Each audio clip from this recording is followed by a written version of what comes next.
E aí, galerinha do canal, beleza? Aqui é a Clara Bonaparte e hoje nós vamos dar início à nossa aula sobre os modelos de jurisdição constitucional. Hoje é uma aula bem básica para a gente compreender conceitos básicos da jurisdição constitucional, seja ela difusa, de matriz estadunidense, ou seja ela concentrada, de matriz austríaca. É uma aula para a gente entender os conceitos básicos mesmo, as premissas básicas da teoria do controle de constitucionalidade. Então, pega o papel e a caneta, pega uma aguinha para se hidratar, afinal, é sempre necessário manter o cérebro hidratado para ele ficar bem, para compreender os conceitos. E vamos lá! Então, gente, nós temos, como eu disse no slide anterior, dois modelos de jurisdição constitucional. Primeiro, a gente tem o modelo estadunidense, que é o modelo difuso do controle de constitucionalidade, que surgiu anteriormente ao controle concentrado, que é o segundo modelo de controle de constitucionalidade. Então, a gente tem o modelo estadunidense, que é o difuso, e o modelo austríaco, que é o modelo concentrado. Nessa aula, a gente vai fazer a distinção entre esses dois modelos, bem como explicitar alguns conceitos básicos sobre esses dois modelos de jurisdição constitucional. Então vamos lá, vamos começar pelo modelo estadunidense. O modelo estadunidense surgiu em 1803, então ele é anterior ao modelo concentrado, o modelo austríaco, que surgiu em 1920, com Kelsen, lá na Áustria. E o modelo estadunidense, como ele surgiu antes do modelo austríaco, ele é um controle difuso, ou seja, é um controle que pode ser exercido por todos os juízes do direito, por todos os juízes do ordenamento jurídico. Então, lá nos Estados Unidos, seja no estado de Massachusetts, ou seja, na Flórida, o juiz ali pode exercer o controle de constitucionalidade. Ele pode fazer ali a jurisdição constitucional, pode fazer o controle de constitucionalidade das normas. E esse controle, inclusive, é um controle concreto. Por que ele é um controle concreto? Porque ele se dá por meio por meio de casos concretos. Então, a gente não tem ali um controle abstrato, como a gente vai estudar no controle austríaco daqui a pouco. A gente vai analisar um caso concreto e, com isso, exercer o controle de constitucionalidade. Eu vou dar um exemplo daqui a pouco para ficar mais claro sobre como que é feito esse controle concreto. E, por fim, outra característica do controle difuso do modelo estadunidense é a via incidental. O controle difuso ele ocorre por exceção. Ele não é o pedido principal da ação.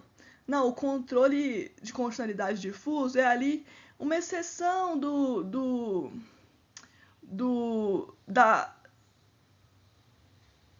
processo. Então, ele não é um modelo que vai ser caracterizado por ser o pedido principal ali da ação. Não, ele é o controle incidental, ele não é o pedido principal da ação. Beleza? Aí eu trouxe aqui o exemplo da ação de despejo. O modelo estadunidense, ele tem como característica, né, ser o controle concreto e difuso. Então, ele pode ser exercido por qualquer juiz e ele também é um controle concreto. Por que ele é um controle concreto? Porque a gente tem, por exemplo, a ação de despejo. Vamos imaginar um cenário em que o locatário seja acionado judicialmente pelo proprietário para desocupar o imóvel, com base na lei do inquilinato. Durante o processo, o locatário poderia alegar que um determinado artigo da lei viola princípios constitucionais, como o direito à moradia previsto no artigo 6º da nossa Constituição. Se essa argumentação for aceita pelo juiz, ele poderá deixar de aplicar a norma, exercendo o controle difuso de constitucionalidade, que é realizado por qualquer juiz ou tribunal. Então, vamos supor que a gente tem um cenário em que o locatário é acionado para desocupar o imóvel, só que esse locatário ele afirma que ele tem o direito ali de permanecer o imóvel por causa do direito à moradia. E aí o juiz entende que o direito à moradia, de fato, deve ser exercido pelo locatário e que o locatário, assim, ele deve permanecer ali no imóvel, porque ele tem o seu direito. Então seria inconstitucional a lei que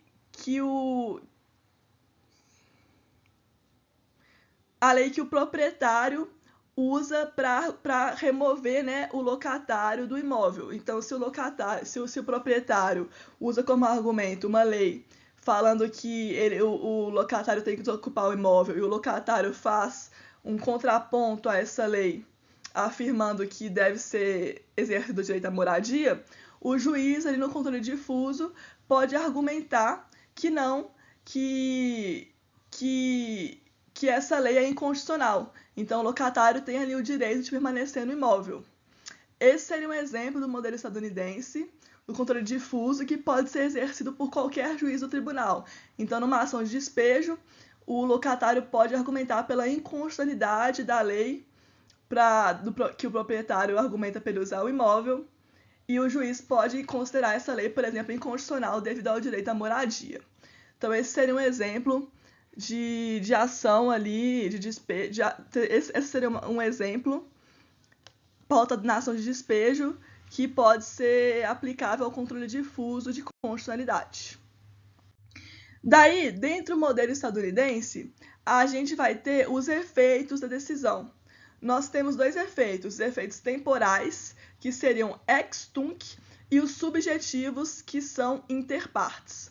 O efeito da decisão temporal, ex tunc, do modelo estadunidense, significa que a lei retroage à data em que a lei constitucional passou a regular a ação jurídica entre os dois. Então, os efeitos temporais, ex tunc, que são característicos do controle difuso, eles retroagem, gente. Eles retroagem a partir do momento em que a lei passa a regular a relação jurídica entre os dois. Então, os efeitos, eles vão retroagir, eles vão voltar a partir do momento em que determinada lei é declarada inconstitucional. Aí eu gosto de fazer analogia a nossa testa. Porque se eu dou um tapão na minha testa, eu volto para trás. E o testa tem o T de tunc. Então, se eu dou um tapão na minha testa, eu vou retroagir, eu volto para trás. Por isso que a gente pode fazer essa analogia entre o efeito ex tunc e dar um tapão na testa. Porque o tunc, a gente lembra de testa, e a testa, quando eu dou um tapão nela, eu vou retroagir, eu vou voltar. Então, os efeitos do modelo estadunidense temporais seriam ex tunc, enquanto que os subjetivos seriam interpartes. Os efeitos subjetivos são interpartes, isso significa que os efeitos da decisão só valem ali para as duas partes que estão envolvidas no processo. Por exemplo, no exemplo que eu dei anteriormente, os efeitos da decisão só valeriam para o proprietário e o locatário do imóvel. São os efeitos subjetivos da decisão, só valem ali entre as partes. Beleza? E agora a gente vai estudar o modelo austríaco, que surgiu em 1920, lá na Áustria, capitaneado, né, pelo jurista Hans Kelsen.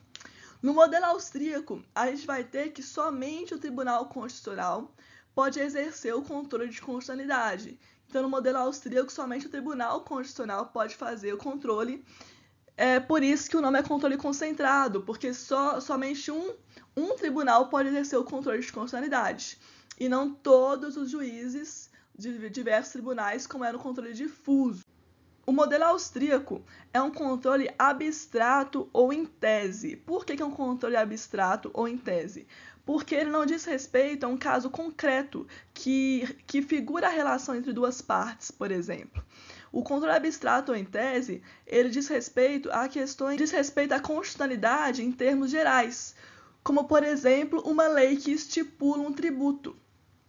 Vamos supor que a gente tem uma lei estadual que aumenta a alíquota do ICMS, coloca a alíquota do ICMS ali para uns 80%.